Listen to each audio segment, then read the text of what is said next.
Afghanistan war. So in the Iraqi government estimated there were about 3 million widows in Iraq. 3 million. So when the Iraq war, when the invasion happened, you had a rise in violence against women, so you had a rise in rape, you had a rise in honour killings. So when all these injustices happened to the women, it led them, they didn't actually know how to escape, so their only form of escape, there was quite a lot of people that actually committed suicide as a result. Others fled to neighbouring countries such as Syria, and because they had no income coming in because the males in their family were killed, they were forced to go into all sorts of things. So quite a lot of people went into prostitution, and you had girls as young as 13 or even younger than 13 that went into prostitution as a means to bring some income into their family. So particularly in Syria as well, because Syria was one of the countries that welcomed in the refugees, as it were. A refugee in Syria actually said that the people in the business, if I can call it a business, the 70 or 80% of them were actually Iraqi women. Now, Abu Ahmed, he was an Iraqi man who had 5 children, and he actually had to sell his oldest daughter to a man. And with the man, I think he was an Iraqi man who worked in the sex trade or something like that. So she was I think she was 13 or 14 at the time. And when he was confronted with this, sorry, my phone keeps vibrating in my pocket. It's my sister, one sec.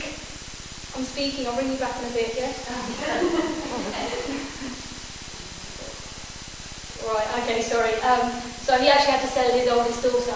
And when he was confronted with this and saying, you sold your oldest daughter, what was this about? And he said, at least now I know that she'll get food. And then the money that he got from her, so the Iraqi man that paid, he said that was enough money to provide for his 3 other girls and his other son. So when you think about war, you think who's actually gaining from war? It's definitely not the Iraqi people, it's definitely not the Afghan people. So there's a lack of accountability on the part of the soldiers as well. So because they're put in a situation where they've got no boss standing over them and checking over their work or anything, they're in the middle of a field with a gun, they see 2 civilians and no one else is watching, they might shoot them just for fun, just thinking it's part of the game or whatever. So that's why I say it's always good to have a bit of faith, because if I'm in a room, if there's loads of chocolate and I'm on a diet, and if I go for a chocolate and I think, no one's watching, it's fine, then I think, crap, God's watching, I can't do this. So it's good, I say, to have a bit of faith in this, so maybe then the accountability, you think I might be accountable for this one day. So like a police officer hit you tomorrow and he'd say, what are you going to do, arrest me? There's a bit of sick irony in that, because you can't really arrest the police officer yourself because he's a police officer. In the same way, someone working in the army, you can't really do anything to them. So if they're in a field with no one watching, you don't know what could happen. Now, women and children, so the rules go out the window. So whatever you've learned, like normal, good, bad, good, evil, things like that, they just completely disappear in this situation. So you saw with Abu Ghraib prison all the crimes that were committed against the detainees there. So you had, there was a case where in interrogation, as they so kindly put it, they released dogs on prisoners, and the dogs just tore apart Iraqis, the detainees' limbs into pieces. So women and children aren't really in a position to defend themselves as such against the atrocious actions that are carried out against them. Now, there's a quote that says, when the rich wage war, it's the poor that die, which really is a key thing in war. It's the women that are left widows, it's the children that are left orphans. David Cameron, nothing happens to him, or Prince William, they don't lose a night's sleep over thinking, I've sent someone to their death. They don't think that at all. King in her song, Dear Mr. President, actually said, how do you sleep at night to the President? How do you walk with your head held high? So they don't really care about anyone else. They don't think of the effect really that it has on anyone else, because nothing's happened to them. They still go to sleep at night. They will still wake up. Their family will still be intact. So when you think of Palestinian women that are about to give birth, they're stopped at checkpoints, so they're not allowed to go to the hospitals. Loads of Palestinian women have actually given birth at the checkpoints. They die as a result, children die as a result. If it was Michelle Obama that was in that position, by a checkpoint, I doubt Barack Obama would be giving these billions and billions and billions of dollars worth of aid and weapons to a country which is probably it's a tiny country as it is, and he's giving billions and billions of dollars worth of weapons, making it the 4th largest military base in the 4th largest military base in the world. So it's not just women in the war, it's not just a one-sided thing though. Female soldiers are also affected. There was a case of Jessica. She was 24 years old when she enlisted in the army, and she was one of 3 women in a squad of 60. And it was actually her squad leader that raped her. He pursued her for a while, and then eventually he raped her. And then on a separate occasion, she was out somewhere, and a person from another base that she knew of actually raped her. And she said she was completely shook up by the experience, and said that I was willing to give my life for the guy next to me, but how am I going to know that he's not going to hurt me? Now this case isn't unique at all actually. 1 in 3 female soldiers will experience sexual abuse while serving in the military. In 2007 there were about 3,000 cases of sexual assaults. And how many resulted in a military trial? Any guesses? No, it's a bit higher than that. That actually resulted in a trial, not convicted. Conviction is probably no, it's actually 300. But out of 3,000, that is quite a lot. This is 2007, and figures just keep rising and rising. So these are how many resulted in a trial, not how many actually got convicted. And Mr. Robert Gates, our Secretary of Defence, what does he say? You think he would have something to say because he is partly responsible for sending all these people to their deaths. And his response when he was confronted with this was saying, yes, we absolutely have to get better. How does that even make sense? We absolutely have to get better. So a bit deluded. So the attitude he has and the sanctity he has over these soldiers' lives is a bit... Can I just ask you quickly, yes. The 3,000, is it in this country or is it... No, this is in America. Right. Yeah. Right, because it's a bit different, I think. Yeah. Okay, right. What else do I have? 2 minutes, please. 2 minutes, yeah, I can do that.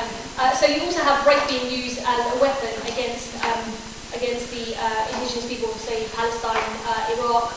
In Bosnia, if we take that example, there was systematic rape that was taking place as a strategy of ethnic cleansing so that they give birth to Serbian children.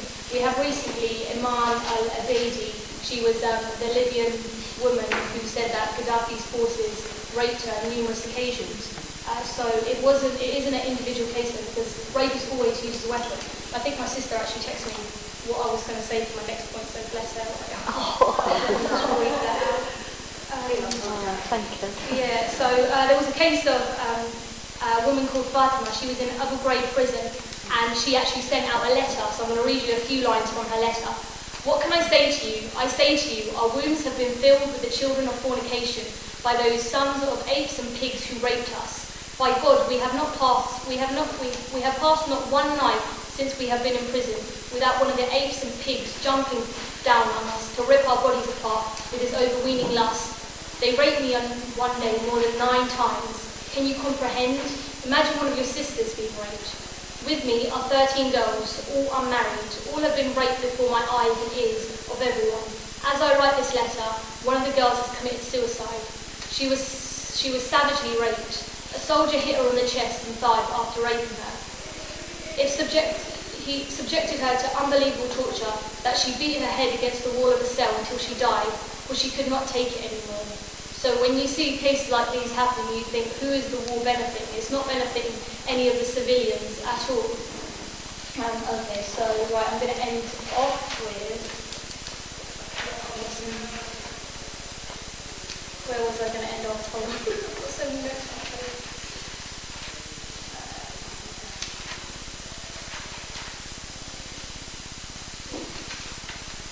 Alright, so there was this case actually, it made me smile but made me sad in the same way. So Barbara Winters, she studied the gender roles in Afghanistan before the Afghan conflict, and she noticed that the women, they were walking 5 steps behind their men, and then she went back there a few years, after the overthrow of the oppressive Taliban regime, and she noticed women were still happy to walk behind their men. So she went to one of the Afghan women and she said, why are you still happy to follow this old custom? And the Afghan woman looked her in the eye and just without any hesitation, she said, landmines. So it made me smile. It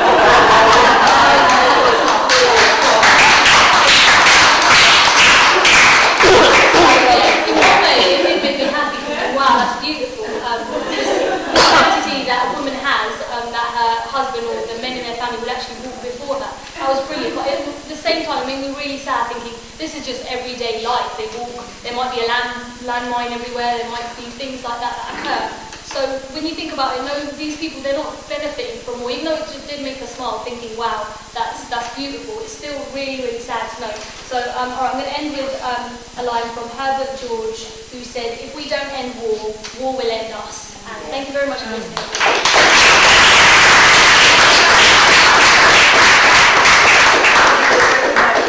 That she is in fact right, we're back to the discussion now. This session ends at past. I'm going to have to limit us to about 2 minutes. I haven't forgotten people who haven't contributed yet, so I think we've got Sheila here and Lisa here second. Okay, so your time starts now, no pressure. Yeah. I wanted to go back to the beginning and actually defend the chair, you actually. Because quite often when I'm chairing a meeting, I unconsciously choose women first because we're not always as confident. And if a string of blokes has spoken first, quite often we don't speak at all. So I think it's a sort of a positive discrimination that is necessary. That's life. Sometimes that's what happens. The points I wanted to make was about not about Afghanistan, but about the Arab Spring now, because it's been noted that women have been very visible, as activists and so on in this, but that actually now, they're becoming less visible, particularly in terms of leadership, and that sort of, why is this so? And I think it's perhaps that because it happens, in uprisings and conflicts and changes. There's specific issues that affect us, and our specific sort of needs, like childcare, like education, like control of our own bodies and our fertility and so on. They're not necessarily focused on during a time, and that it's not therefore not a matter just of activism and victim, being activists or being victims, in fact, but actually making sure those specific things are there.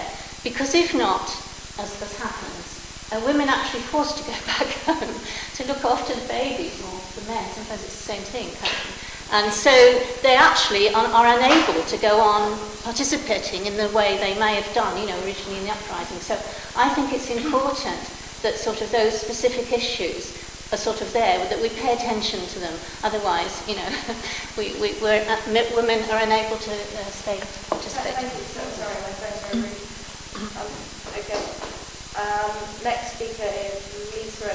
Anyone else want a contribution after Lisa, or anyone? Don't be shy. I don't focus with the seminars on women, but I just wanted to make a comment around children and the fact that we have a whole generation of children that are brought up in conflict zone, generation of children where they're going to watch their aunties, their dads, their moms, their siblings, their best friends die in the course of a conflict and a war. And then it's not just about the trauma and the emotional effects on these children, it's their lack of right to basic protection to start with, then it goes on to their lack of protection to a family life. Then we're talking about things like access to clean water, to healthcare, and education, the very things that we take for granted living in a Western world and in